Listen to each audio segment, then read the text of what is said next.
नमस्कार मैत्रिणींनो, आपला दुसरा व्हिडिओ आहे की ह्याच्यामध्ये आपण भाजीचा कचरा कसा बारीक करून टाकायचा आहे। ह्याच्यामध्ये कोणकोणता कचरा आपल्याला टाकायचा आहे तर भाज्यांचा कचरा, फळांचा कचरा, निर्माल्य आणि चहा पावडर असा हा चारच प्रकारचा अनकुक कचरा आपल्याला टाकायचा आहे। ह्याच्यामध्ये आपल्याला कुक फूड, शिजवलेलं अन्न टाकायचं नाही आहे, नॉनव्हेज शिजवलेलं कच्चं काहीच टाकायचं नाही। ठीक आहे, तर हा बघा, हा आहे भाज्यांचा कचरा। तुम्हाला दिसत असेल कांद्याची सालं आहेत, बटाट्याची सालं आहेत। ठीक आहे, हा आपल्याला अत्यंत बारीक करून टाकायचा। आपलं एकच काम आहे की कचरा बारीक करणं। ही आहेत कढीपत्त्याची सालं, ही पण अशीच कात्रीने बारीक करायची आहे। हा झाला भाज्यांचा कचरा। हा आहे फळांचा कचरामध्ये आहे संत्र्याची सालं, ही बघा कात्रीने बारीक केलेली आहे। त्याच्यानंतर हे आहे निर्माल्य, हे बघा ह्याच्यामध्ये अखंड एकही फूल तुम्हाला दिसणार नाही, हे निर्माल्य सगळं विलग केलेलं आहे फूल। आणि ही आहे चहा पावडर। चहा पावडर आपल्याला चहा पावडर संपले सगळं चहा की ते आपल्याला गाळणीमध्ये ओतायचे, एक वेळा नळाखाली धुवून घ्यायचं आहे।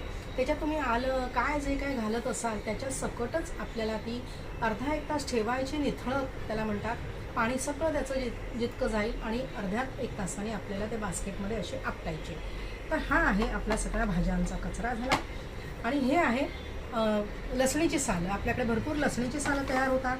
त्याच्यानंतर आपल्याला बघायचं आहे, आपल्याला रोज ही 7 ते 8 पानं ह्याच्यामध्ये घालायची आहेत, कडुनिंबाची पानं।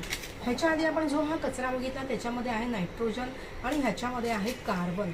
ही पानं सुकली की त्याला हाताने अशी बारीक चांगली चोळायची। प्रत्येक गोष्ट ह्याच्यामध्ये बारीक करून घातली तर 1.5 महिन्याने कंपोस्ट छान तयार होणार आहे। ही झाला सुखा पालापाचोळा। सुक्या पालापाचोळ्यामध्ये आहे कार्बन। नायट्रोजन आणि कार्बन एकत्र आला तर कंपोस्ट लवकर होतं आणि पालापाचोळा ओलावा शोषून घेऊन ओलाव्याचा बॅलन्स करतं। हे झाल्यानंतर आपल्याला अजून 2 अँटीबायोटिक वस्तू वापरायच्या आहेत, कडुनिंब आणि हळद। हा बघा कडुनिंबाचा पालासुद्धा मी कात्रीने बारीक केलेला आहे। प्रत्येक गोष्ट आपल्याला बारीक करायची आहे आणि पाव चमचा हळद ह्याच्यामध्ये घालायची आहे अँटीबायोटिक ट्रीटमेंट म्हणून। हे सगळं आपल्याला घालून झाल्यानंतर आपल्याला समजा वेळोवेळी लागलं तर पाण्याच्या झारीचा पण वापर करायचा आहे। बघा बाटलीची झारी तयार केलेली आहे, तुम्हीसुद्धा अशी तयार करून घ्या। आणि त्याच्यानंतर आपल्याला वापरायचं आहे 1 चमचा कल्चर। हे बघा, हे 1 चमचा कल्चर आहे, हे कचऱ्याला खत बनवायचं महत्त्वाचं काम करतं। तर ह्याला रोज 1 चमचा आपल्याला कल्चर घालायचं आहे।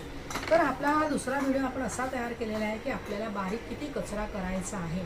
आपल्याला एकच काम आहे कचरा बारीक करणं, बाकी सगळं काम बास्केट, हव्यातला ऑक्सिजन, पाणी ह्या सगळ्या गोष्टी करणार आहे। धन्यवाद।